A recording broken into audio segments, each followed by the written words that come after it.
Director Gould, Present. and I know Director Orzali has been dropping on and off. Are you on with us right now, Director Orzali? All right, Director Wood is in person. Good to see you. Director Sheets is in person. Good to see you. Kelly. Present. Jones. Here. Director White, good to see you. Director Clark. Present. And President Saylor's turning it back to you. Thank you very much. The pledge to the flag.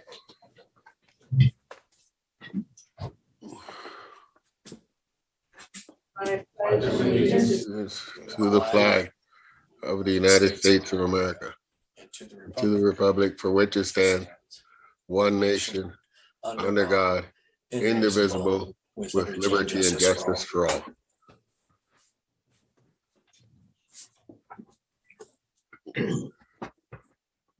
Cable announcement. The open session meeting is videotaped for cablecast on Metro Cable 14. Replayed on Monday, February 28th at 6 p.m. and Wednesday, March 2nd at 9 a.m. on Channel 14. Webcast at metro14live.saccounty.net. This is now the public opportunity to discuss matters of public interest within district jurisdiction, including items on or not on the agenda.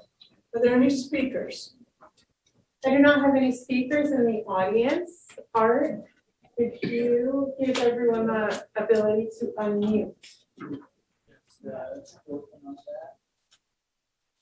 There are about 20 some odd attendees. So. All right, we'll give our 20 some odd attendees the chance to unmute themselves if they have a chance, if they want to say anything, now is the time.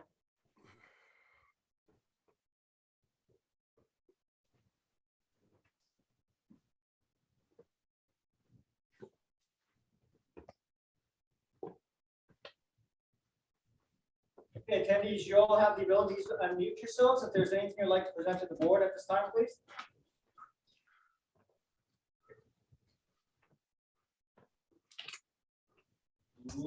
Response.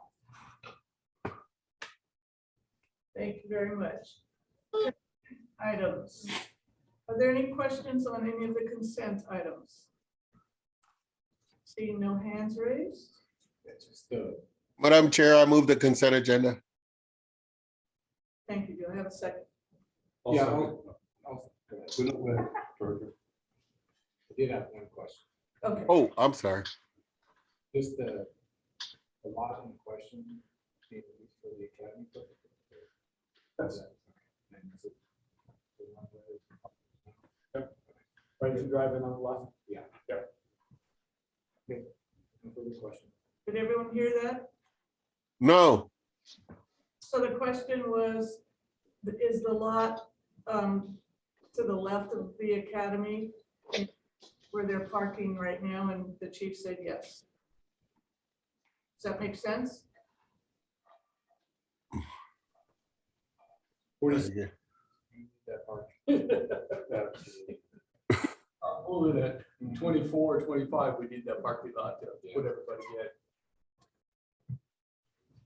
it sounds like people are not speaking into the microphone. It's the previous meeting was kind of the same way. You can't hear, it's not loud enough. Can we turn up the volume or something more? I think we'll probably have to talk louder. How's that? Is that better if we talk up? Yeah, that's better. Okay. So we have a motion and a second. Shall we call the roll? Director Gould, Aye. Orzali is still present or absent. Wood, Aye. Sheets, aye. Kelly, Aye. Jones, Aye. Aye. Clark, Aye. Sailors, Aye. motion passes. Moving on to presentation items. The James O. Page EMS Leadership Award to Dave Massengill. Chief Harms. Myself, Brian, and Dave, are you gonna come up? Come on up.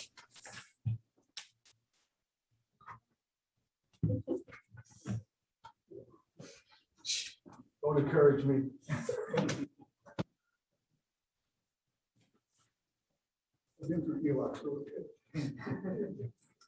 Come on up to the front, over here. Good evening. Thank you for being able to come into the board tonight.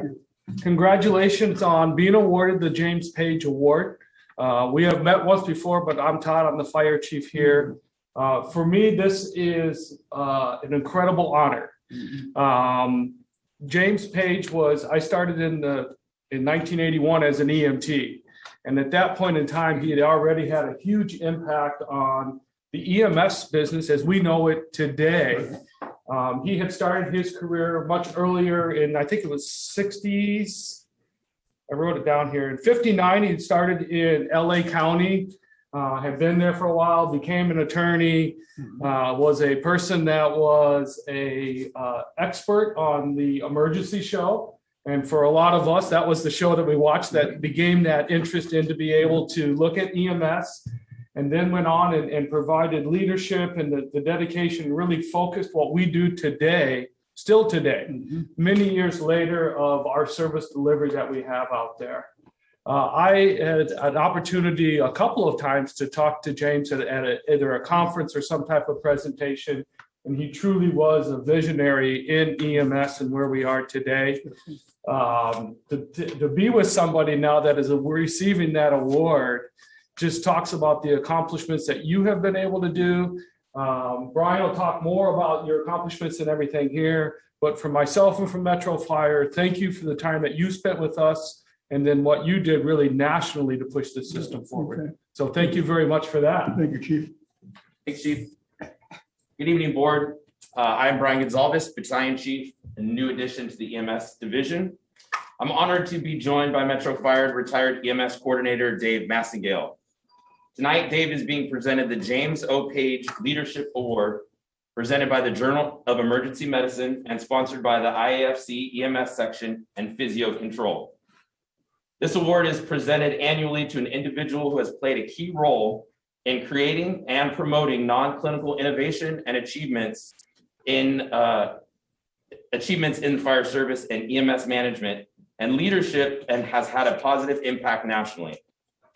The award is named in honor of James O. Page, who has been a visionary and national leader in fire service EMS for over 3 decades. Individuals nominated must be committed to creating a positive image for EMS as a whole, while being an advocate of the fire service, making a difference for overall good of the fire service, committed to furthering and strengthening the role and image of the fire service in EMS across the country. The individual nominated must have the following qualities: enthusiasm and dedication toward fire service-based EMS, professionalism and vision, desire for achievement and drive for excellence, and exemplary performance and leadership qualities. Dave Massengale began his EMS and fire service career as an Explorer Scout, volunteer firefighter, then resident firefighter, before being hired as a dispatcher for the Rancho Cordova Fire District in 1980. During this time, Dave also worked as an EMT1 and EMT2 for various ambulance companies, including Cordova, MEMS, and Metropolitan Ambulance. In 1987, he began instructing emergency medical dispatch for the Sacramento Regional Fire and EMS Communications Center. Also in 1987, he was hired as an EMT2 for the Citrus Heights Fire District, where later that year, he was awarded the EMT2 of the Year. In 1991, he began instructing with Medical Priority Consultants, now Priority Dispatch, as a regional instructor. In 1996, Dave was promoted to the Emergency Medical Service Coordinator for the Sacramento County Fire Protection District. In 2004, Dave retired from Metro Fire. During his 34 years as a paramedic and 28 semesters as a college adjunct instructor, he was also instructing in various capacities with the Sacramento County Sheriffs in their post academy and the California Highway Patrol. Dave is still an instructor now, mostly teaching remotely, but prior to COVID, Dave spent estimated 250 days traveling all over the United States and Canada. And that's not from me, that's from his wife, Carol. She put that in there. Having taught over 21,000 telecommunicators over the course of his legacy. In 2015, he was awarded the inaugural International Academy of Emergency Dispatcher Instructor of the Year Award. Through my personal research, since 1995, there has not been a James O'Page Award recipient from Northern California, making EMS Coordinator Massingale the first from our area. During the majority of his career, Dave has fought the effects of muscular dystrophy, making his commitment to the EMS and fire service that much more inspiring. His wife, Carol, is with them tonight, who is a legendary paramedic in Sacramento County in her own right. They have 2 sons and 2 granddaughters. Dave is joined tonight by his wife, Carol, son and CAL FIRE Captain Paramedic Michael, and his wife, Crystal, Dave's mother, Harriet, and Dave's sister, Pam, and husband, Bruce. Personally, for me, I'm extremely honored to be here to be able to present this to you. As somebody that grew up in the Sacramento County Fire Protection District, this is a big honor for me. So I appreciate you being here tonight, and congratulations, Dave Massingale. Thank you, Brian.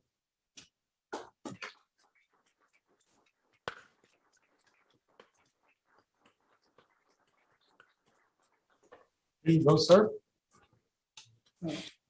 Oh, you want to help hold it? Or? Both of you there. Somebody got a camera? Spin around here. You're fine, you're fine. Don't run the chief's feet over. Well, don't run it. These don't really have steel toes. Don't tell anybody. Get over here, Brian. Come on.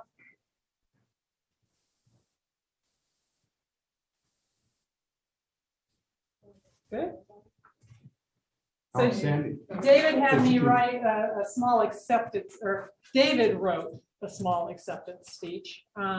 He would give it, but he just got out of the hospital recently after a 21-day stay. And he pretty much doesn't have much enough air to say what he'd really like to say. So that's why I'm going ahead and giving this speech for him. We told him about this when he was in the hospital, simply because, to be totally honest, we didn't know if he was going to get out. So knowing that this was happening tonight gave him something to fight for. So this is from Dave. First and foremost, I would like to thank the Page family for this honorable award.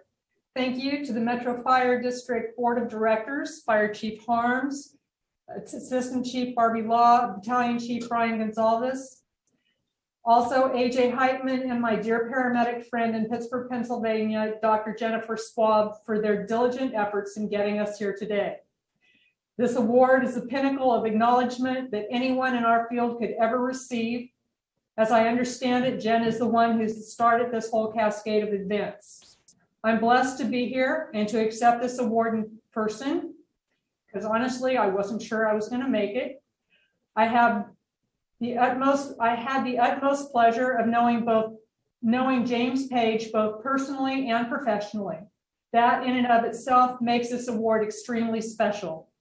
Having my name on anything that associates me with James, who many consider to be the father of modern day EMS, is beyond belief.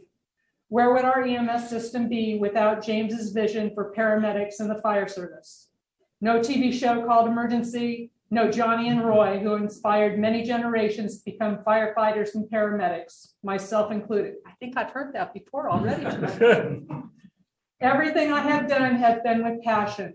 I have always strived to make things better than the way I found it. I've been blessed to have the opportunity to teach so many people in a multitude of situations and levels of public safety. Hopefully, all of this was left better than it was before. In closing, I'm deeply honored to receive this award. It is beyond belief. When my wife told me about being selected the 2022 recipient of this prestigious award, well, to say that I was overcome with emotion would be an understatement. Thank you very much from the bottom of my heart to everyone that had any part in this incredible day. Thank you.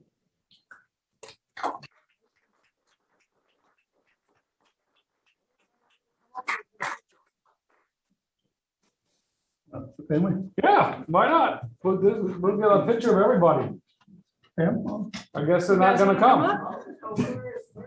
No, let's shoot. Take the moment.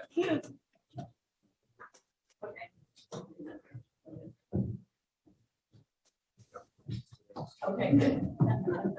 You gotta document the family moment.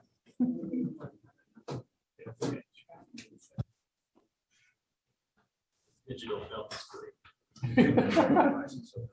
Okay. That's okay.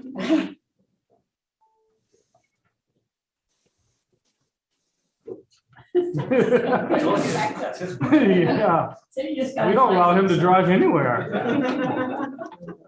You're good. At work. Can you get us in?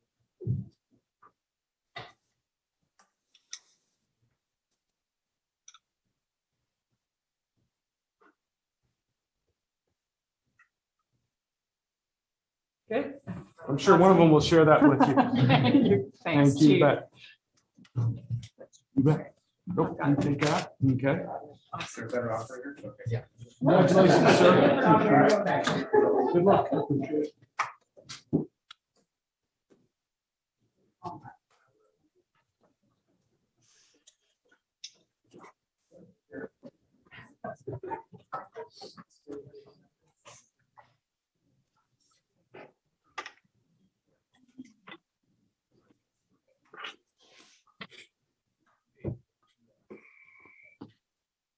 That's true. And it's on the- Okay. It's over. Okay, good.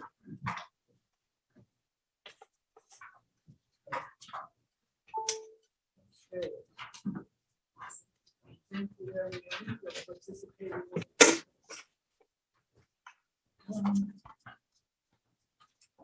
The next presentation item is for year 2020 and 2021 annual comprehensive financial report. Table 2. Chief Financial Officer.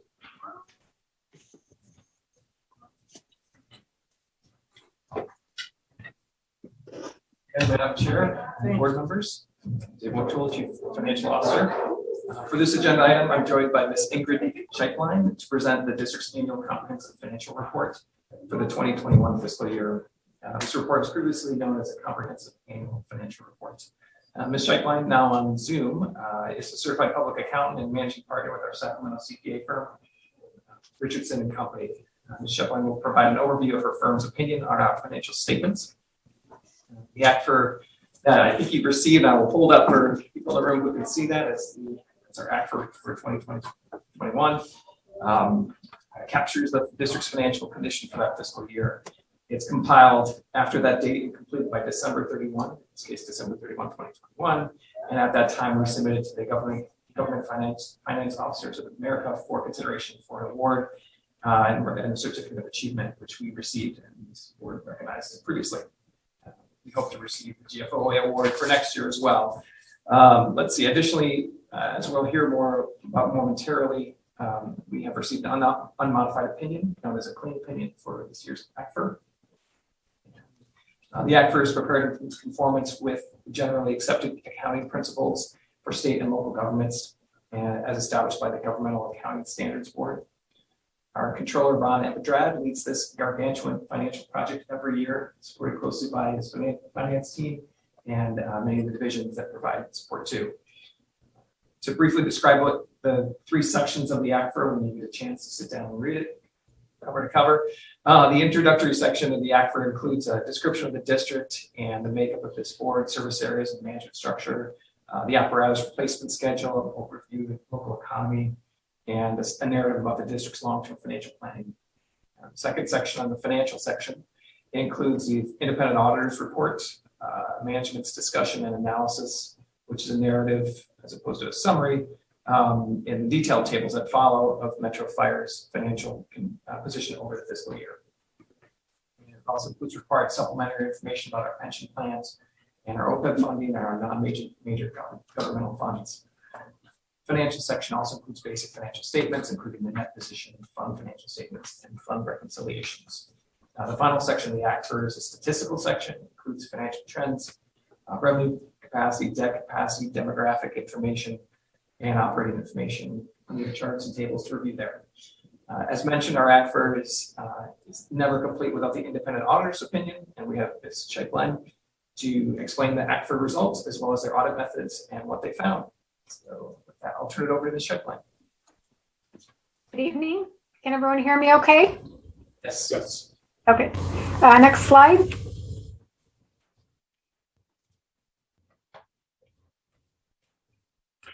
So just to summarize the reports that we issued as a result of our audit, first and foremost, we issued an opinion on the financial statements that are prepared by the district. We also issued a governance letter containing certain items we're required to disclose to you. We also issued a separate internal control and compliance report as a result of the federal grant funds the district receives. And then we also issued an appropriation limit report in accordance with state law. Next slide. So some of the audit results and observations, we issued an unmodified or clean opinion on the financial statements, indicating that they're fairly presented in accordance with government accounting principles. So this is the best opinion you can get. I'm pleased to report that we also had no adjustments as a result of our audit. The district's accounting records are accurate and in good condition. We also review internal controls of the district as part of our audit and concluded that there's good internal controls and processes in place. Next slide. Some of the financial highlights that we'll see on some of the tables on the next pages. Property taxes, there was an increase of 7.9 million, and revenues were slightly higher than budget by about 747,000. Charges for services increased 8.1 million, due mostly to more medical transports as well as wildfire deployments. Salaries and benefits increased 16.5 million. Most of that is because of the increases in the pension liability and related balances. There was also a slight increase of 1.2 million in services and supplies, mostly related to the increased use of contracted ambulance services. Next slide. As we will see on a following slide, the unrestricted net position, or basically the equity of the district, is in a deficit position of 667 million, and that is mainly due to the fact that the net pension and the OPEB retiree benefits liabilities are required to be shown on the financial statements, but they're not currently due and payable. They're projections of what resources are needed in the future for both current retirees and current employees at the point in time that they retire. Revenues exceeded expenses in the general fund by 2.7 million, which is actually better than what was budgeted by about 2.1 million. The general fund, just looking at the general fund, not the other special revenue funds, it has available 44 million. And the reason why it's showing a positive balance versus district-wide is because the general fund doesn't reflect those pension and OPEB liabilities. So it does have 44 million of fund balance available for future use. And in addition to that, there's reserves of $11 million that are set aside for items such as pension bond retirement and workers' comp claims. Next slide. So this table is a snapshot of the basically the equity section of the balance sheet. And a couple items, the first line item there that you see of 81 million is the investment in the district's infrastructure, land, equipment. Those are not liquid resources. The restricted amounts of $7 million are mostly impact fees and other amounts that are restricted for capital acquisition. And then, as I mentioned earlier, you'll see that the unrestricted net position of the negative 667 million. Next slide. This is a snapshot of the liability section. As you can see, the largest liability there is the net pension liability of $508 million, and then the OPEB liability of $202 million. Long-term debt is at $52 million. There was a decrease during the year. No new debt was issued, but there were required payments due on the existing debt. Next slide. So this is a summary of the income statement for the year. The first line item of taxes, as I mentioned, the property taxes increased $8.3 million, mostly due to just increases in property values in 21 compared to 20. The charges for service increase that you're seeing there of $8.1 million. 3.1 million of it is due to increased medical transport revenue due to the declining impact of the pandemic. Overall, medical transport revenue had decreased in 2020, and now it's back up even over the 2019 level, so significant increase there. Also, there was a $2.7 million increase in reimbursements from wildfire deployments in fiscal year 21. And then salaries and benefits totaled $206 million, an increase of $16 million. And about $27 million of that is due to the change in the pension liability calculated by the actuaries. And also the actual contributions that were made to the pension plan increased by $3.7 million during the year.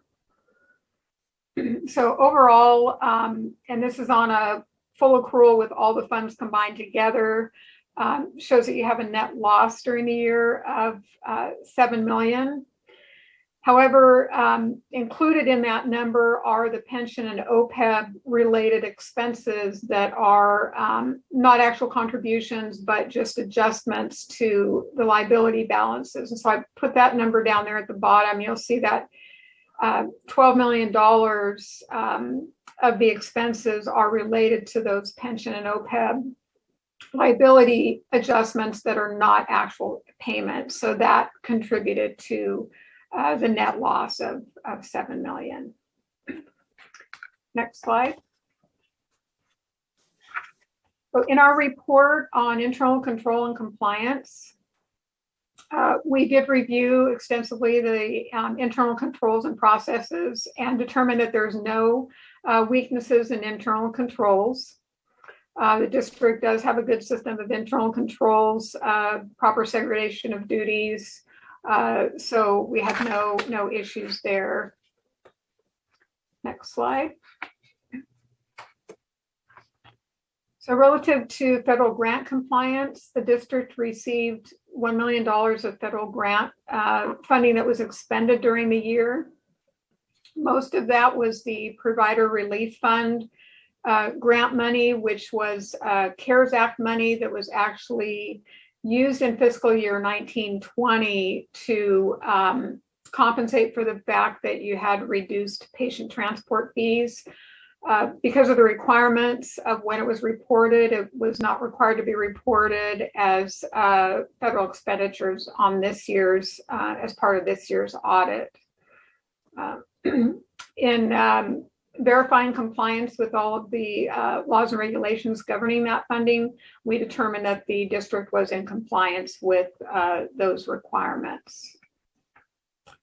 Next slide. Some of the items that are discussed in the governance or required communications, we mentioned there that there were no significant accounting or audit adjustments noted. The controller, Ron, does an excellent job, as well as his staff, of getting the books closed, identifying all of the adjustments needed to present the financial statements fairly. So we please report that it's really an exceptional job, the fact that there were no adjustments that we noted as part of the audit process. So I do want to commend him and his staff for that. The letter also discusses a little bit more information about the unfunded pension liability. That liability increased by 43 million during the year, mostly because of the cost that's calculated by the actuary exceeds the amount that's contributed each year. But you are contributing the amount that's required by the actuarial evaluations. There was 55 million of contributions that were actually made to the pension plan during the year. Pension adjustments to adjust the liability balance caused expenses to increase by 27 million. Next slide. That letter also discusses further information about the unfunded OPEB liability.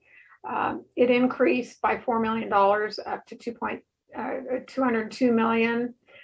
The district is partially funding that plan. There were contributions made during the year of $9 million.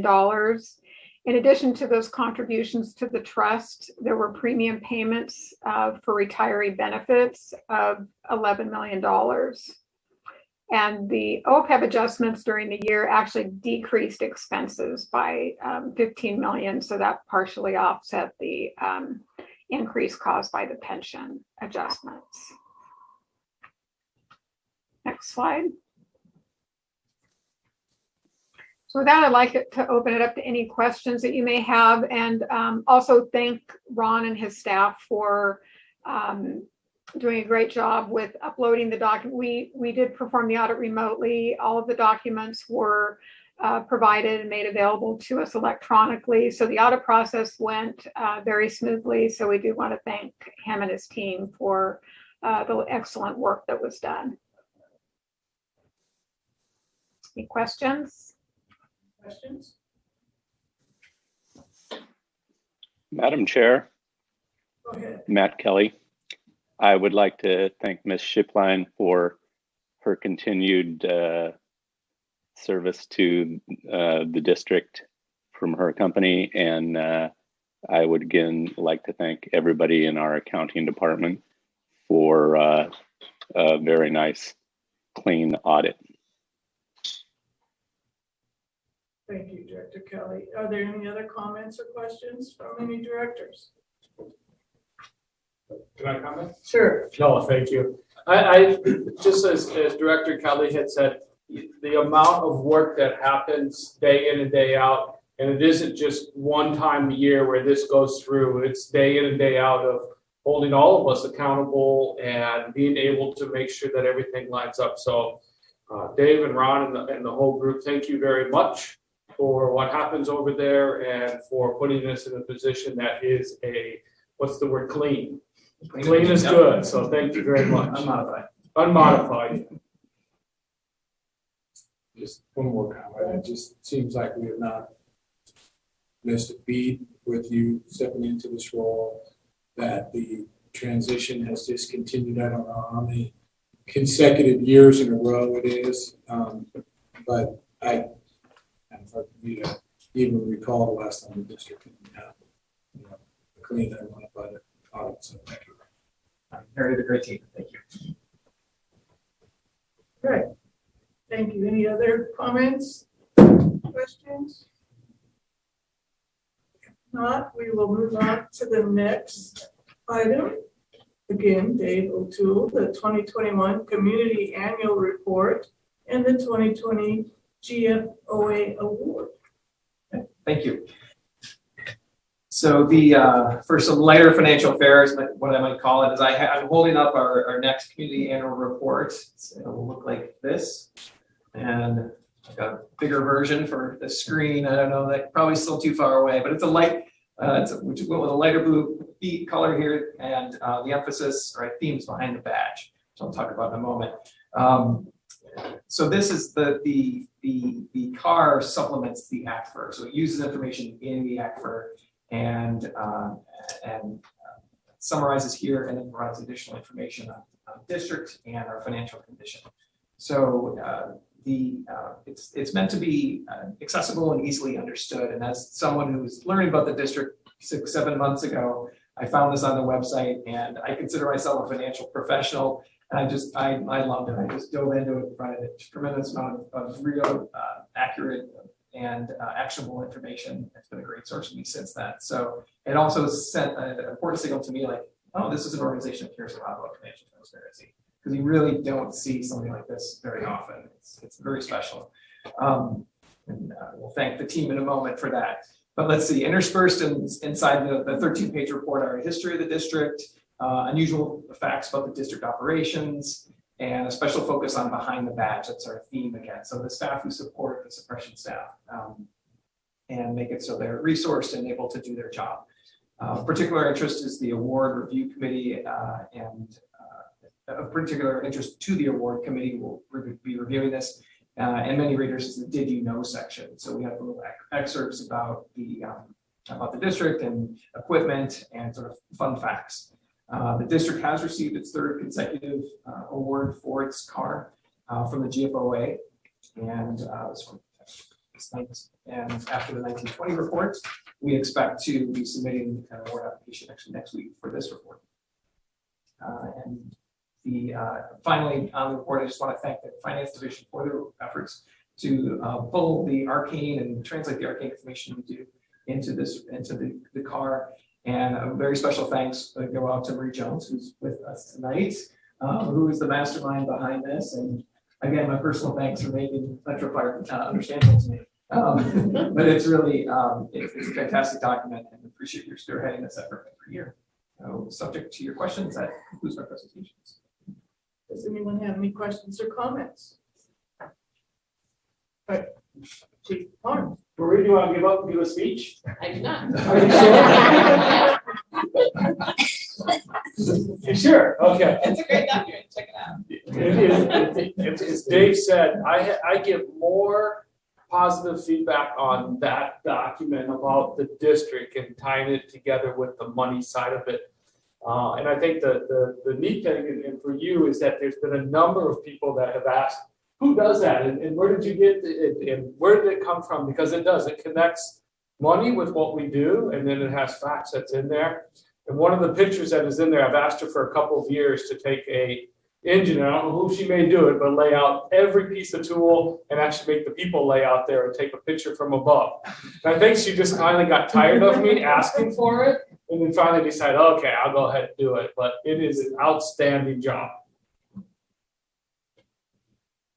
We will be distributing those in the next meeting, right? Great. Thank you. Looking forward to getting those in the next meeting. Yes. Does anyone else have any questions, comments? All right, moving on to the next item, Community Risk Reduction Division update. Christiana Fields, Deputy Fire Marshal. Good evening, directors, executive staff, Chief Harms. Christiana Fields, your Deputy Fire Marshal here of the Community Risk Reduction Division. I'm just going to go over this evening some of the 2021 division stats and successes from the Community Risk Reduction Division.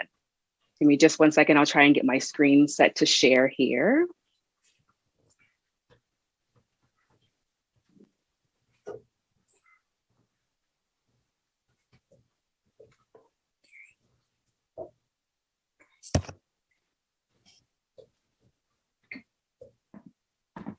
Okay, so like I mentioned, we're going to talk a little bit this evening about the staffing in the Community Risk Reduction Division, some of our division statistics, and then talk about some of the successes in our division for 2021.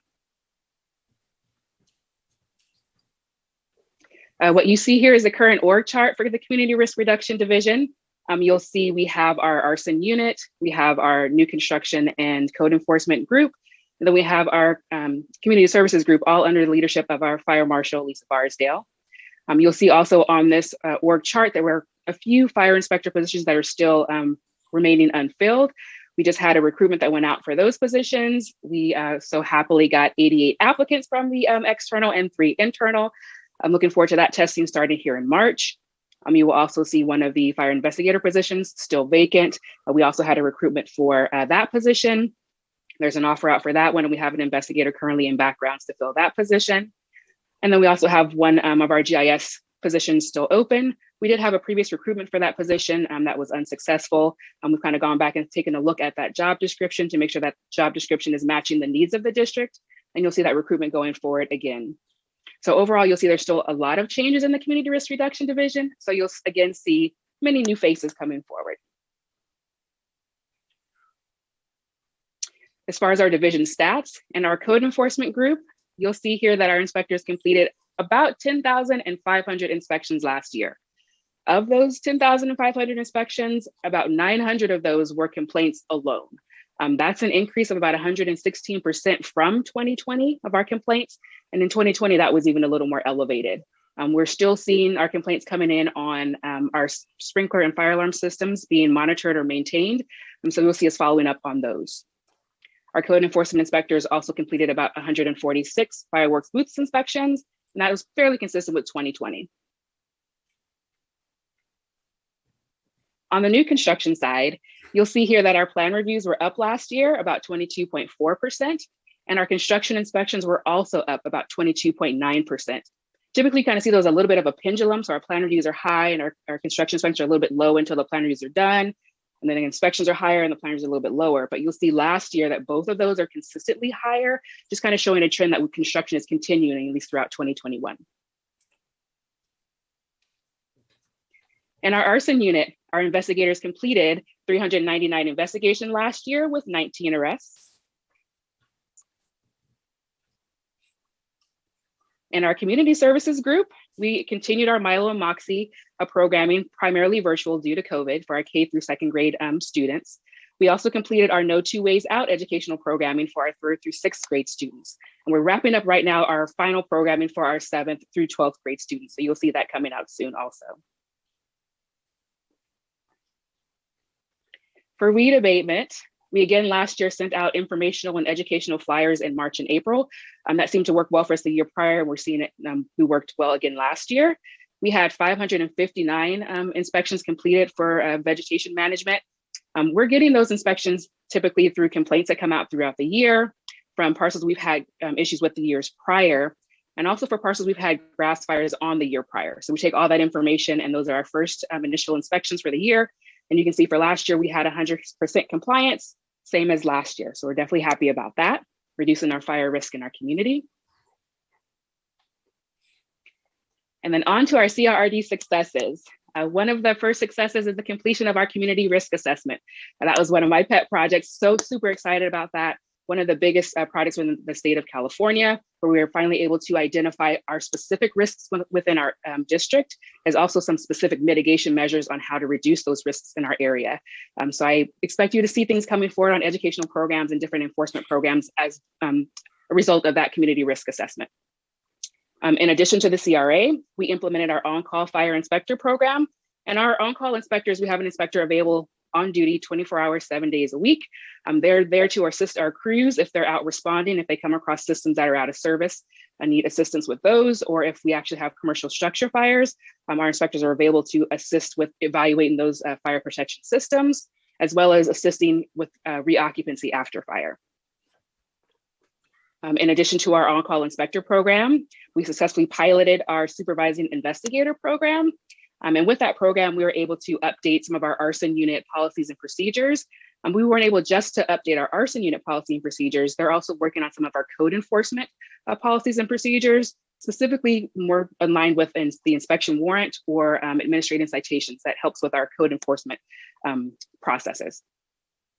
In addition to that, in our pilot program, they were able to develop the field training officer manual and the investigator training program to ensure that our investigators are getting the training that they're required to have annually. Also last year, we completed cross-training of our inspectors and our fire investigators. This was really helpful in getting some base fire code knowledge to our investigators to assist with their investigations. Similarly, for them to be able to evaluate the effectiveness of fire protection systems on an investigation. It was also very helpful on the side of our inspectors, getting them some cause and origin training so that they're able to assist and maybe hold some of our fire scenes in the instance that our investigators, are already occupied on other investigations. Some of that also, that cross-training you'll see here on the next bullet, helped our fire inspectors to assist with vegetation, cause and origin investigation on the 4th of July. That was a really huge help to our arson unit this past year. And then last but not least, we participated in our Cal Chiefs Northern California Fire Prevention Officers Group. We have one member that's on their leadership board, And then we have another member that participates in the Public Education Committee. And in addition to that, we participated in the International Code Council's code hearing process. And that's really where we're developing the next set of codes that are coming. And they're not just the codes that are implemented here, but the codes that are implemented nationally. So overall, we're excited about the successes and things we were able to achieve last year in the Community Risk Reduction Division. I am available for any questions if you have any. Thank you, Christina. Does anyone have any questions or comments?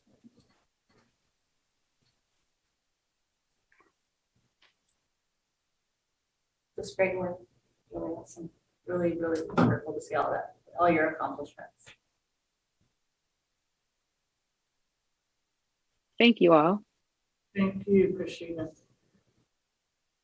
Okay, moving on to action items. First one is California Senate Bill 1205 Compliance Report. Deputy Fire Marshal Fields and Supervising Inspector Schmidt. Good evening, Board, Chief Harms, Executive Staff. I am actually Supervising Inspector Diana Schmidt. Even though it says Chief Fields still underneath my name on the Zoom call, I may be borrowing her presenter login. So I'm going to go ahead and share my screen and present this first action item.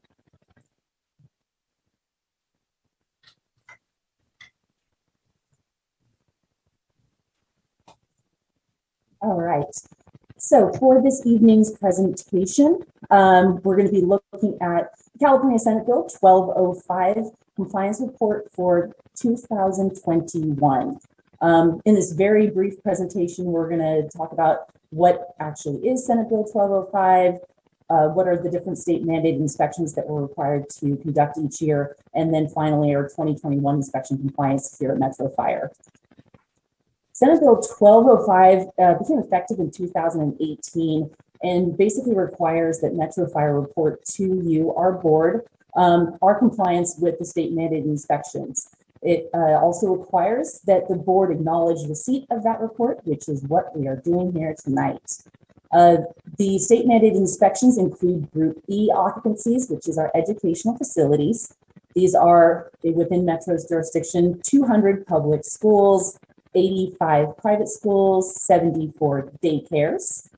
The R occupancies or residential occupancies include 42 hotel motels, 874 multifamily dwelling complexes, AKA apartments, 899 fourplex units, what we commonly refer to as McEwens in Metro. And then we have 82 residential care facilities, which are going to be your Oakmonts, Escatons, those type of kind of senior care facilities. It also includes that we report out on conducting inspections of high rises, which is the one Marriott that we have in Rancho. So in 2021, of the Group E or educational facilities that we have in Metro Fire, adding up the daycares, public schools, and private schools, we have 359. And Metro Fire inspectors completed all 359 of those inspections for a 100% compliance rate. For our Group R residential facilities, adding up all of the McEwens, hotels, motels, and apartments, comes up to 1,898, with 1,898 being completed for, once again, a 100% compliance rate. So unless there are any questions, the staff recommends that the Board of Directors adopt a resolution acknowledging receipt of this annual report regarding the inspection of public and private schools and these certain residential occupancies for the calendar year of 2021. Thank you. Thank you, Inspector Schmidt. If there are no questions, I'll entertain a motion in a second. I would like to Matt Kelly has a question, Go ahead. or more so a comment. It amazes me the number of inspections that we perform on an annual basis. I just did the math on the McEwens, as they were referred to, the fourplexes, and that was roughly 5.2 per day. So congratulations on all of the hard work. Thank you. And thank you. Thank you, Director Kelly. I'll take a motion in a second. Director Gold? Oh, That's fine. I have my hand up. I was trying to be polite in that regard. I'll put it down in a second. Thank you for your report tonight. I think it's also important that our community members understand that starting in 2018, how much money did we receive from the state directly to compensate our organization for the mandatory inspections that we do? Can you tell me that number? I will comment on that. Those are a state mandated inspection. That's an unfunded mandate. So that is encumbered by the district. Okay, so could you just say that key word again? I think it's important that citizens who sometimes think that the fire service is grossly overpaid and all of these other accusations understand that starting in 2018, this district had to figure out a way to make thousands of unfunded visits to our community members and do those inspections without any resources from the state. And so I just want to constantly remind our citizenry that, you know, when these mandates come from the state, they don't come with big buckets of money, that they are mandated to us. We have to figure out operationally how to then compensate our staff, increase our staff, all of those things. And so while I'm happy we do these, and certainly it's been a major benefit to the community as it makes it safer, the reality is these mandates cost money, and that directly comes out of the funds that our citizens pay, that then virtually locks that cost away and doesn't allow our region to have additional flexibility. So thank you for that. And it was zero, right? That is correct. It's an unfunded mandate, but I will say we do charge a fee to some of those occupancies. We do not charge some of them. So there is a fee for service for that. Right. Thank you. thank you, Director Gould. Are there any other comments? Yes. Go ahead, Director Rosali. For the number of inspections that we do, is there some comparable evidence about the efficacy of them? What I'm saying is, how do we know that we're making a difference with these inspections? Do we find things commonly that our inspectors correct that would otherwise turn into additional fires in the community? Yes, Director. I would say that we kind of keep track of the recurring violations that we're seeing, and we'll see on repeat inspections, those violations or those number of violations begin to decrease. But in addition to that, in the community risk assessment, we're actually able to look at our data overlaid over that to see how effective our enforcement efforts are. Thank you. Thank you. Any other comments or questions? Go ahead, Director Wall. And, you know, just to add on to that, NFPA provides some national data and statistics to benchmark, and they show clear evidence that those buildings that we are required by law to inspect, that fire incidences are negligible. The ones that we are permitted to inspect because they are public, or their businesses open to the public, that the incident rate is just slightly higher, but those in our,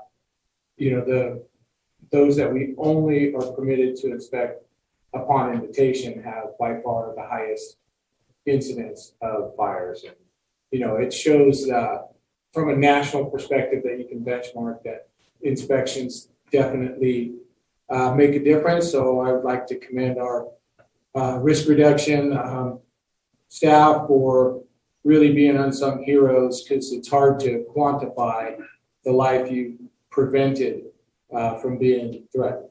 So thank you. Thank you, Director White. All right, shall we have a motion in a second? I would make a recommendation that we adopt a motion acknowledging receipt of the annual report regarding the inspection of public and private schools and certain residential occupancies in compliance with California Senate Bill 1205 for year 2021. Also, We have a motion and a second.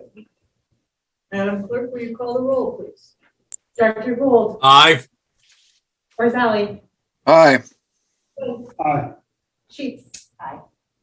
Kelly, Aye. Jones, Aye. White, Aye. Aye. and Sailors. Aye. Motion passes. Thank you. The next action item, number 2, sale of real property, 131 Kenneth Avenue. Jeff Fry, Chief Development Officer. Come on, way up. Thank you. Well, thank you, President Sailors, and good evening, directors. I'll start with a little quip here. If you ever wanted proof that things in my world don't move at the speed of our fire service, here it is. But all kidding aside, this is a project we started in 2017. I think the board is very familiar with it. As a matter of the two questions that I'm trying to answer here in the staff report, and what's important for the board is, has staff complied with the California Surface Land Act as required by law? And then secondly, have we, in the attempt of the sale, try to recover as much money as possible for the fire service to be put toward other capital projects? So we try to spell that out for the board here and feel that we have. We did declare it for surplus, notified all the agencies as required. Did originally get a response from the Citrus Heights Water District. At that time, they felt the price was too high. We put it on the market for sale, had it appraised, put it on the market at a price, then reduced it through a series of steps over the next 2 or 3 years. It eventually got to a price where the water district was interested, but in the midst of COVID, they kind of did what we all did and panicked and said, we're not going to pursue this project. So actually pulled out of the deal that the board had previously approved. And then here we are 18, 20 months later, where the Montessori school, which is actually an adjacent landowner, who we had contacted early in the process as a potential buyer, they contacted us a couple weeks ago and said they're prepared to move forward with some use of the land, which got us to the $250,000 mark. In my opinion, I think that's the right number. I think that's what it's worth. There is a limited market of buyers for this property, and the Montessori school is one. So we're excited about this, happy to have it here before the board, and ready to send that piece of land off to someone that can use it better than we can. So with that, we definitely ask the board to approve the staff recommendation, and happy to answer any questions. Anyone have any questions? I see no hands up out there in the virtual world. So, Motion to adopt staff's recommendation. thank you. Can I get a second? All right, we have a motion and a second. Madam Clerk, will you call the roll, please? Director Gould, Aye. Barzali, Aye. Aye. Sheets. Aye. Kelly, Aye. Jones, Aye. Park, Aye. Sailors. Aye. Motion passes. Thank you, Mr. Fry. Next action item number 3, 2021 Sacramento County Local Hazard Mitigation Plan Adoption. Deputy Chief Bay. Thank you.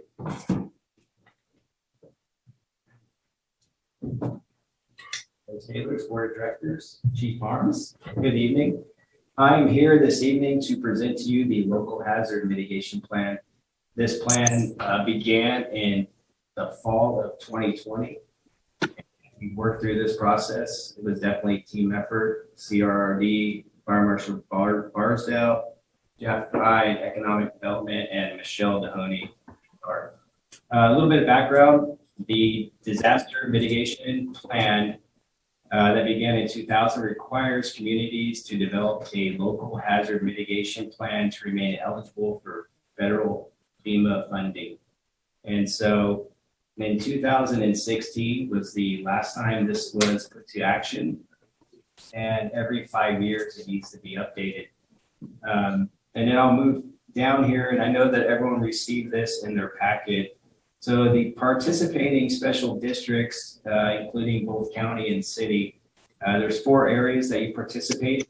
One is the mitigation planning, detailed planning area for the risk assessment, identifying potential mitigation actions, and formally adopting the plan.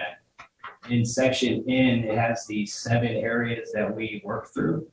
And those 7 items are updating our hazard identification assessment, significant changes to the hazard profile. So we're identifying what we had in 2016 and then making changes through that, and through the community assessment that was Chief Barsdale had presented to you, updated, and that will be included in this going forward. So with that, you look at the hazard profile and vulnerability assessment, and then updating the mitigation actions to ensure that everything that we looked at 16 is addressed and made changes to prioritizing those hazards. And then I talked about the community risk assessment, which is included also the reduction plan, updating wildfire protection plan, district facility compliance, and essential services. There is no fiscal impact to this. Like I said, it's going to actually make us, give us the ability to apply for those FEMA and state fundings. And so with that, staff recommends the adoption of the attached resolution. Fire Marshal Barsdale is with us, as well as Jeff Fry, and they are the subject matter experts. And if anyone has questions, they are the ones that I will have us assist with those answers. Thank you, Deputy Chief Bailey. Does anyone have any questions? Just, you know, I know familiar with the 5-year requirement process, and this collaboration with County Office of Emergency Services or plans in full alignment or integration with that? Or? Yeah, so there's 6 different agencies, from special districts, fire district, us, the city of Sacramento, and the county. So through that process, we met 7 times, and we implemented and put those plans together for a draft, and then final draft, and then a final draft. So it was definitely a team effort, and we worked with multiple agencies that work on this plan. There are everything from natural hazards, flooding, earthquakes, volcano, wildfire. So there's multiple areas that were in the packet that you can look through that we looked at, and it goes from low, moderate to high risk vulnerability. Thank you. Looks like you didn't need any assistance from your team to answer that one too. Good job. I remember the volcano. Yeah. Oh, so it's in volcano? It's in there. It is. Yeah, this pandemic. That was the last in the chat. Oh, pandemic is in there, yes. It is. It is. Yeah. We added that, actually. Yeah. Okay. Does anyone else have any questions? Madam Chair, I move the motion. All right, we have a motion. Second. And a second. Madam Clerk, will you call the roll, please? Director Gould. Aye. Barzali. Aye. Sheets. Aye. Kelly. Aye. Jones. Aye. White. Aye. Clark. Aye. Sailors. Aye. Motion passes. All right, moving on to action item number 4, 911. Thank Deputy Chief. Item number 4, 911 ambulance surge protection agreement. Deputy Chief Mitchell and Assistant Chief Law. Thank you, President Sailors. Good evening, board. This is one. It's a hot station. That's the hot seat. Seems like a lot of folks rotate. Just to start off, Chief Law was on this item also, but she's unable to attend tonight. She's recovering from an injury. So I just wanted to say thank you to her, the EMS division, all of those that have put their work in to get us to this point with this agreement. A background, I'd like to remind the board that this was, if you recall, an action item for the last, it was a presentation item at the last board meeting. So the presentation was done then, and Chief Law participated in that. So a little bit more background again, in an effort to improve and maintain the number of ambulances available to respond in our 911 system, an emergency ambulance surge protection agreement is needed to provide additional ambulance response capability during times of acute surge and call volume. Just a couple other notes I'd like to note that we've received no additional input or comments since the last board meeting. There's also no fiscal impact associated with this agreement. And finally, so with all that being said, staff's recommending that the board of directors approve the emergency ambulance search protection agreement. Happy to take any questions. Thank you, Deputy Chief Mitchell. Does anyone have any questions or comments? Madam Chair, I have a quick question. Go ahead, Director Gould. Chief, as you know, there was some comments publicly made about this particular agreement, and I would just ask that, say 90 days from now, if the EMS division or whoever's appropriate within our group could come back and just make us aware of how this process went for our local providers and who has taken advantage of this, so that we can have a sense of the depth of the surge protection that's associated with this agreement. Absolutely. Thank you. Are there any other questions or comments? Director Kelly, I had one question, and I read through the agreement, but I neglected to understand if we will sign up one company or multiple companies. Director Kelly, good question there. This agreement can be entered into between us and any currently approved ALS ambulance provider that's private in the county. So that's not currently under our surge protection agreement. The only existing one we have is with AMR. This would be put into place for that emergency need due to drawdown with any of the others that are accredited in the county to provide ALS transport. Madam Chair, I make a motion that we adopt staff's recommendation. Thank you. We have a motion. Do we have? Second. We have a second. Call the roll, please. Director Gould, Aye. Valley, Aye. Aye. Sheets. Aye. Kelly, Aye. Jones, Aye. Clark. Aye. Wheelers. Aye. Motion passes. Thank you, Deputy Chief Mitchell. The next item on the action list is number 5, guidelines for observing negotiation meetings, presented by moi. And on your screen, you will see the finalized item. Has everyone had a chance to review it in the packet before tonight's meeting? Yes. Questions or comments? Thank you for drafting it. I appreciate the time and attention you put into it. Thank you. If we don't have any questions or comments, I have a list from the original meeting of 4 people: Director Gould, Director Sheets, Director Jones, and Director Rosali, that were the original people that volunteered to be observers. Does everyone else remember the same? Okay. At that, then can I get a motion in a second? So moved. Madam Chair, I have a question before we go that route. Go ahead, Director Gould. I just wonder if in this document, there ought to be additional language that provides some type of recension or date of termination, or language to the effect of at any time the board can rescind this. I just saw no conversation about how long this particular guideline stays in play. Very good. Very good. Good point. Yeah. So I support the motion if I, with that particular language inserted at some later date, I'm fine with that. I think we can add that. Council. So, Delman, did you make the original motion? Yes, I did. Would you accept that addendum Absolutely. as part of your motion? Absolutely. I think that's a great idea, Director Wu. Could someone please restate the addition?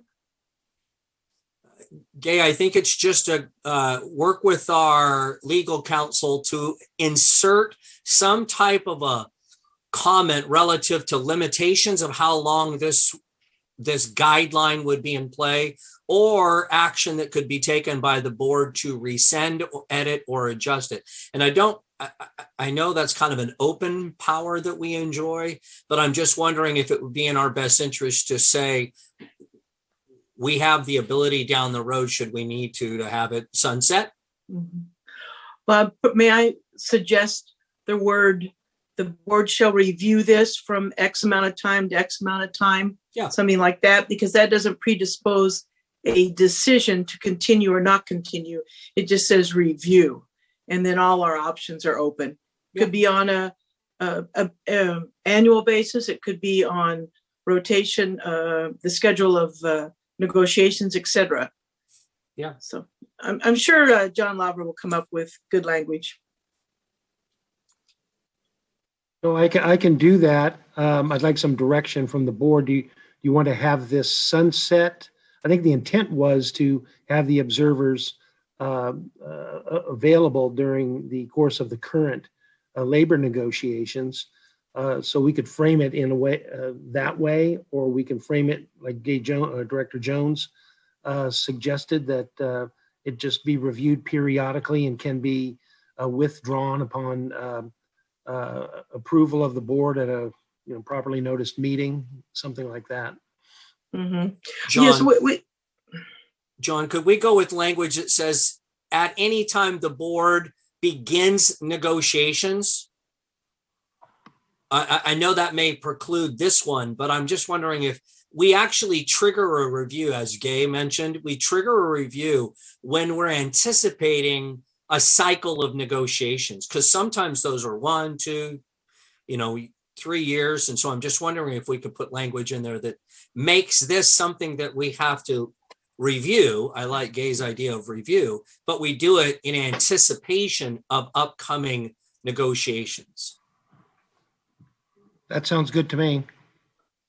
I can certainly do that and send it back to President Sailors.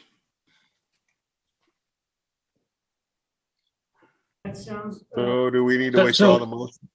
No, so you can make someone, if it's their pleasure, can make a motion that this be adopted with language that states that anytime the board anticipates a cycle of future negotiations, that the guidelines will be discussed by the board for determination as to whether it should be put in place for that anticipated set of negotiations.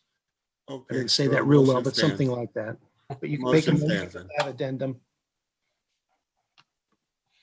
Okay, just a suggestion. Maybe the maker of the original motion should withdraw their motion, and somebody else can, or a said individual can follow Council Labra's suggestion. Okay. Sure. I will withdraw the motion Now make a new one. upon review. Yes. Go ahead, Delman. You did a great job. So I'll go ahead and make the motion with the discussed review that we just talked about. I'll second what he said. All right. So we have a motion. if we need a second, I'll be glad to second it. We have a second. We have a second. Yes. Madam Clerk, will you call the roll? Yes. Director Gould, Aye. Valley, Aye. Wood, Sheets, aye. Kelly, Aye. Helms, Aye. White, Aye. Clark, Aye. Sailors. Aye. Motion passes. Thank you. The last action item tonight, number 6, ratification of resolution to extend teleconference of board meetings, Government Code 54953E3.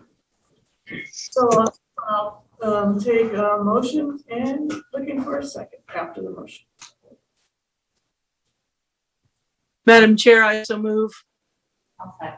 All right, we have a motion and a second. Second. And Madam Clerk, will you call the roll, please? That's the second. But yes, Director Gould. Oh, I'm sorry. you're all good. Director Gould. Aye. Rosali. Aye. Wood. Aye. Sheets. Aye. Kelly. Aye. Jones. Aye. Aye. Clark. Aye. And Sailors. Aye. Motion passes. Moving on to reports. President's report. I have no report. Art, do you have a report tonight? I always have a report. Oh, good. President and board members, good evening. The first thing tonight is very exciting. Across the hall, there are 46 new recruits along with their family on orientation. They start recruit class for 18 weeks on Monday over behind Station 21. One of the larger classes that we've had with 46. All looked very, very sharp tonight in suits and ties and family and everybody in tow coming in the door. So congratulations to them. We have just an outstanding recruit cadre that is ready to go and start training with them. Some reassignments and assignments of congratulations to the following members that have joined the water rescue team. Engineer Holly Gardner, Captain Eric Kellenberg, Captain Vince Purcell, and Eric Satch. So congratulations for them and their new duties on the water rescue team. As far as meetings, this is a busy time for us with the finance side of it, going through as we do mid-year and then figure out for the second half of the year. So myself and the deputies and Dave have spent a lot of time together here lately to be able to get to where we're at for moving forward. We had a meeting with Howland and Knight. They are our lobbyists in DC to talk about the upcoming cap-to-cap trip, some of the opportunities that were coming up and some of the changes that have happened in DC. So it's going to look a little bit different, but I'm looking forward after 2 years of being able to return back to cap and be able to go. Myself and Chief Mitchell met with the Fire Academy cadre and just talked about expectations for the next academy that are coming up. And we also had yesterday a labor management meeting where we sat down with President Cole and his group along with the deputies and went through just a number of items that are kind of happening across the district for moving forward. And as always, working with the hospital CEOs, the APOT, which is the ambulance patient offloading time meeting, meeting with a lot of our representatives to look at what the future of that is and how do we reduce the APOT time. There is some things that are happening at the end of March that we're going to try to get extended to be able to keep some wall medics and some additional people in place. Also been meeting weekly with the acting director, Liz Bazette, and the medical director at IMSA as far as what is happening across the EMS, not only here locally, but across the state. Last thing is just an update is that with the new COVID recommendations, as you know, we've been following the Department of Public Health recommendations. Folks returned back to professional staff, back to the building here, and also following the mask guidance as we move forward.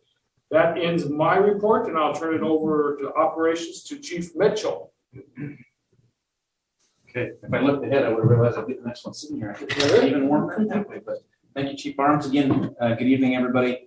Just real quick with what we're doing out there in the field. Since our last report, we've had 30,558 calls for service, which is an overall decrease a little bit, had a little breathing room in there, down to 254 calls on average per day. 70% of those have been EMS, and we're averaging over that time frame about 7.6 calls per day for fire incidents.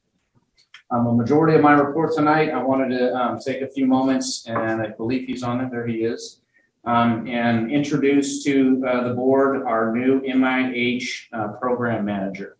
Behind Battalion Chief Scott Perryman's promotion, we did a recruitment, and I'm happy to introduce to the board for a few words from him. I know he's ready to go and was chomping at the bit.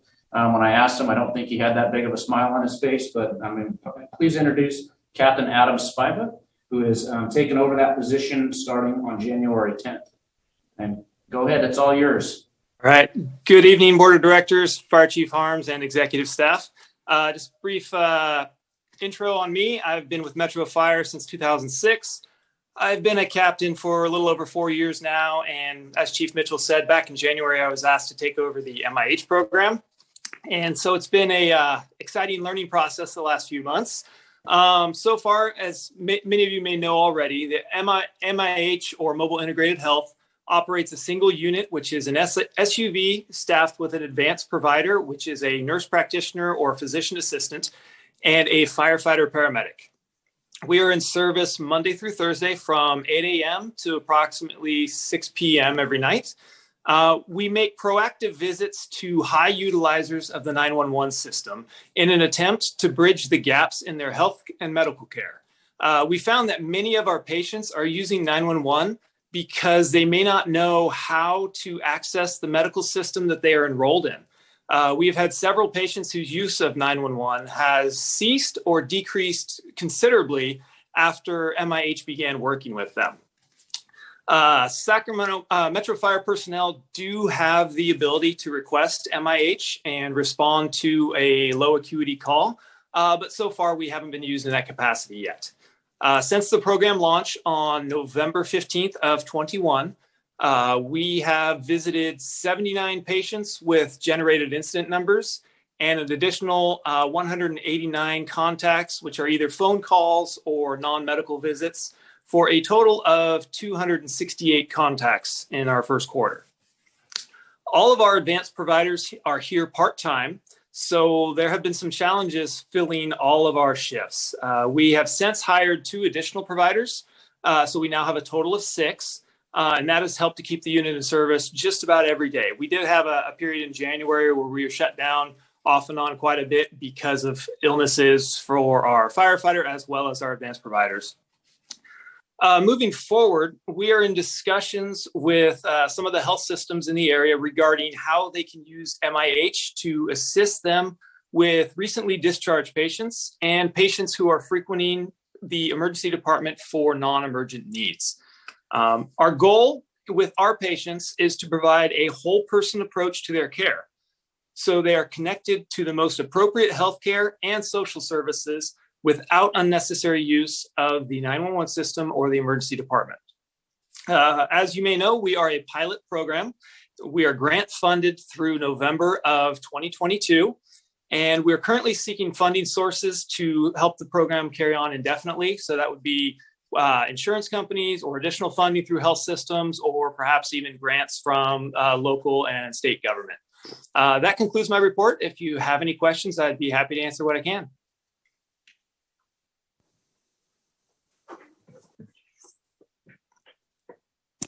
I have a question, if I may. Yes. Captain Spiva, you indicated that November of 21 was when the unit went into service. Previous to that, had that unit been geared toward COVID-related calls? I thought we had something going far earlier than that. Yes. In fact, we were working throughout the pandemic in a different capacity, primarily testing and doing mobile testing and things of that nature. And that was spearheaded with Scott Perryman and his crew prior to my accessing the program. But the program in its current state, where we're operating proactively, reaching out to patients in our community, that has started with the grant funding that began in November of 21. All right. Well, good luck finding additional funding, because of this program, I'm sure will be a huge success. Thank you. Yeah. I had a question. What is the annual cost of the program? Currently, our grant funding that we have to operate for this year is about $1.1 million. And that's coming from UC Davis Health, Sutter Health, and Dignity Health. And just as a follow-on, the evidences that we're using to say that there's a return on investment, it sounds like you're seeing some solid results from this. Do you think that the funding is out there? Yeah, I think as we ramp up with our call volume and we begin to see more and more patients, the hospitals will start to notice that we are keeping patients out of their emergency room, which will hopefully save them pretty significant costs. I see. Well, it sounds like a great program, and I appreciate your telling us about it. Thank you. One other item, if I could add, imagine how that could have an effect on wall time. Yes, absolutely. Thank you, Captain Spiva. Nice job. I appreciate your time tonight, and good to see you in that position. You have done and will continue to do great things. I think this is an early on in the program, is our first quarter. We focused on proof of concept. Let's get it out there, get it, figured out on where the challenges may or may not be in our system. Now we're moving into that phase of where else can we integrate it into the bigger healthcare system with post surgery, discharges and things like that. And then again, working with our mental health partners to do some of those things. And then the next phase is going to be how do we gather that data and put it together to tell the story. And then that final piece that Captain Spiva and I have been talking about is figuring out, okay, now that we have the story to tell, how are we going to secure those additional revenue streams? And we have some awesome stuff out there that we're hopeful will come to fruition, and more to come on that. So with that, that'll end the operations report. Thank you very much. Next report up is firefighters local 522 report. PC Matt Cole.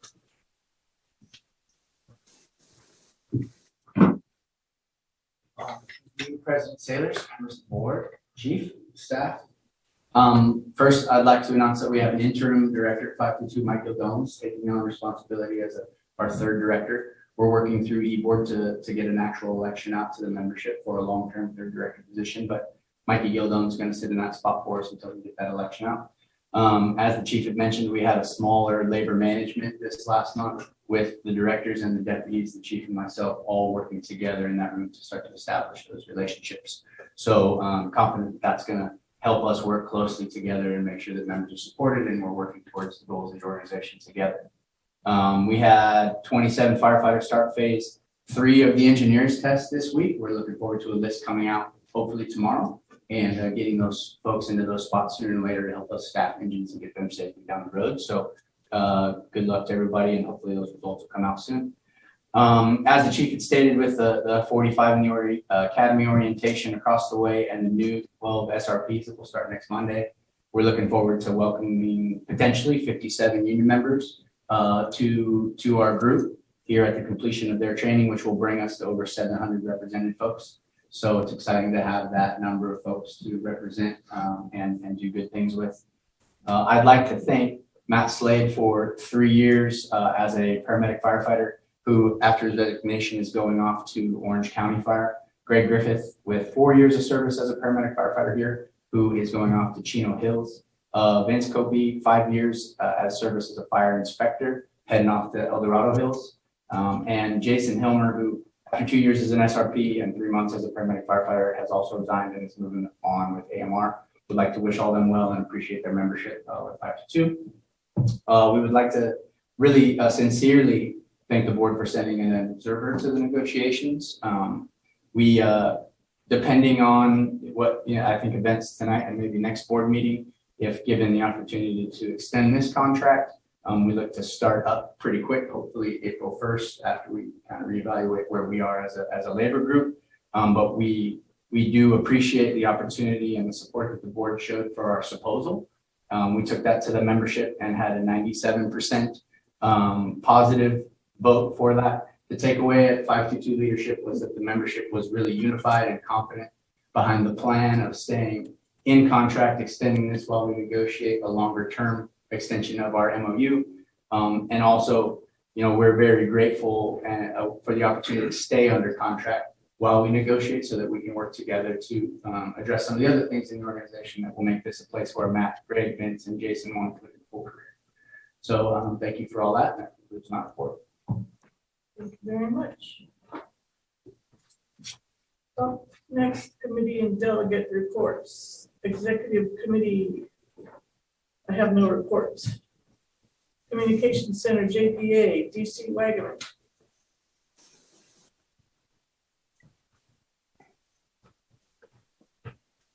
Good evening, President Sailors and Directors. Tyler Wagaman speaking on behalf of the Communication Center, JPA. The JPA board actually last met yesterday via Microsoft Teams. It was a special board meeting. The goal was to ratify 2 contracts. Back in July of 2021, we had a tentative agreement with both Teamsters Local 150 and 856, and management was able to work with labor to get the language changes that were necessary in order to fully ratify both of those contracts, again for 850 and 156. So they two are in contract until June 30th of 2023. Outside of that, as I spoke at last board meeting, Deputy Chief Bear from Consume This Fire is now the Chief Executive Director at the Communication Center.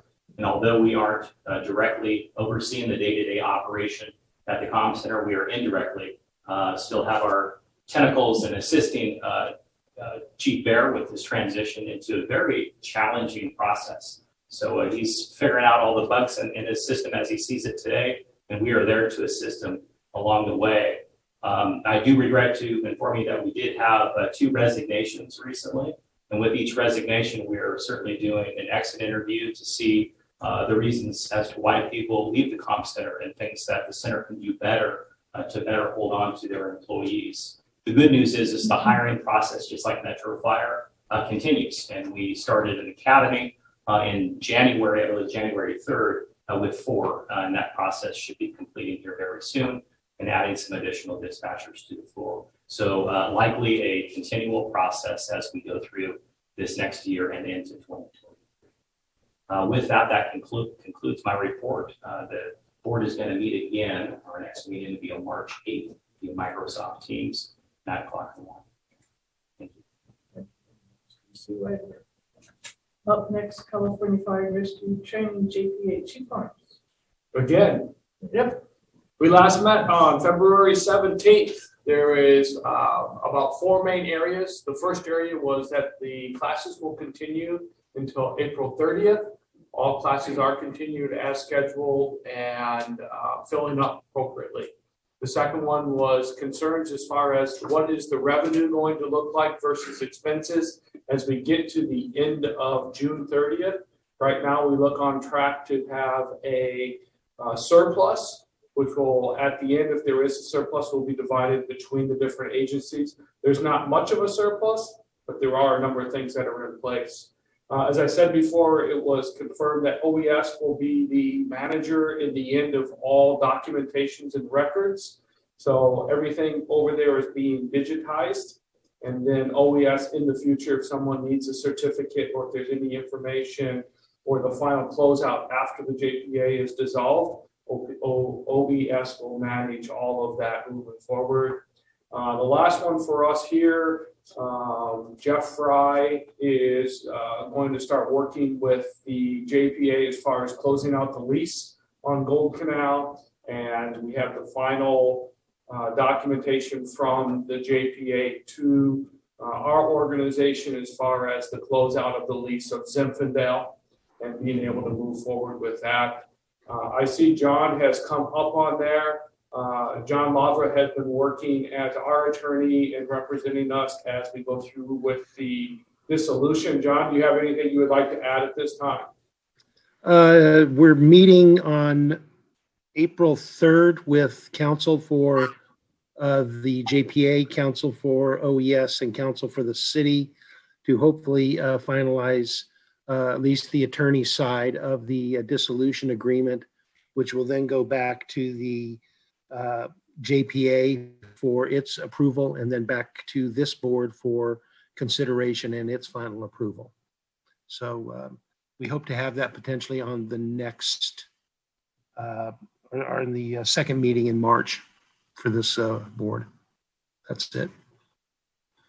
Thank you, John. You've been great. It has been interesting as taking the chair or the representative, but also at the same time, I am the landlord of a facility and we are also the holder of the training facility. So It seems like I'm shifting hats around often as we move through this shuffle, but it is all moving forward, I think, appropriately. End of report. Thank you. Next up, Finance and Audit Committee, Director Rosali. You. Director Rosali, you're on mute. There you go. Finance and Audit Committee met this evening. Received the reports from our CFO. Truly appreciate the quality of the work and the detail. Also, their capacity to make projections and have them come true is always encouraging. The Finance and Audit Committee will meet again.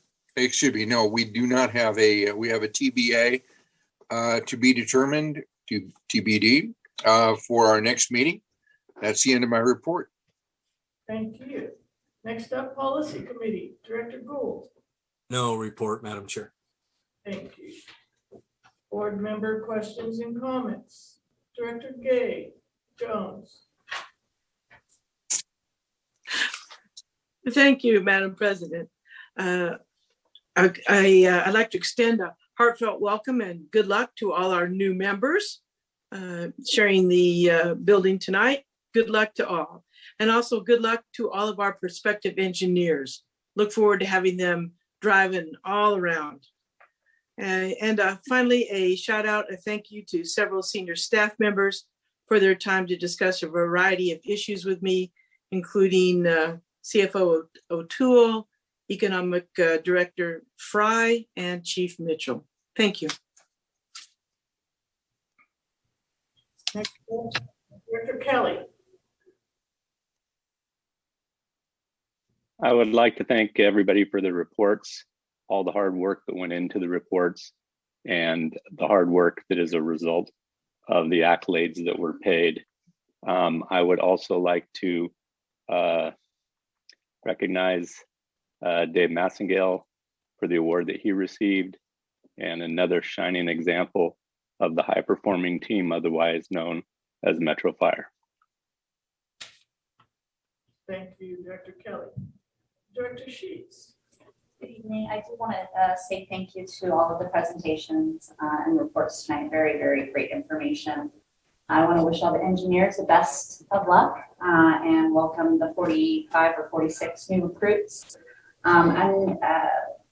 I also would like to wish best wishes to the members that are not going to be working for Metro Fire anymore, and I would hope to extend at least an exit interview. I think it's important to find out what we can do to retain good long-term employees, and then hopefully build upon that so that we can keep the 46 recruits that we have. Thank you, Director Sheets. Director Wood.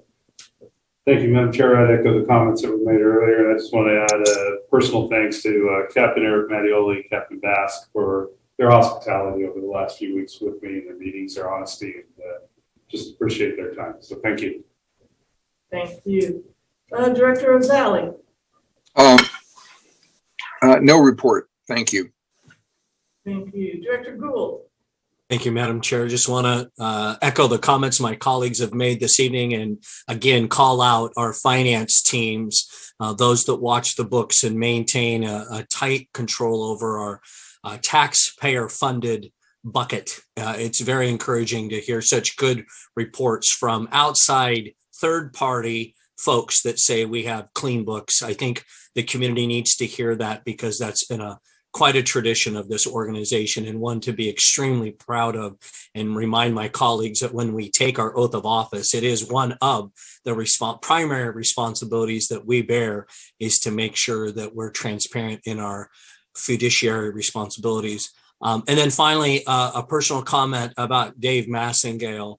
I'm fortunate to be one of those that has known him for many decades, and he's always been a solid professional and has brought a lot of shining moments to this industry, to himself and to his wife, who has been a major support of his.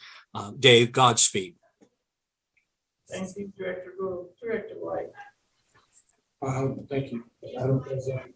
I also wanted to just congratulate and wish the 46 new recruits well with their academy training. Want to acknowledge the good work and the reports from both the finance division as well as our community risk reduction division. Wish all the engineer candidates good luck. Wish Chief Law a speedy recovery, and congratulate Jeff Fry on finally selling that piece of dirt on Kennedy. And last but not least, just all the men and women at the Metro Fire Department, just thank you.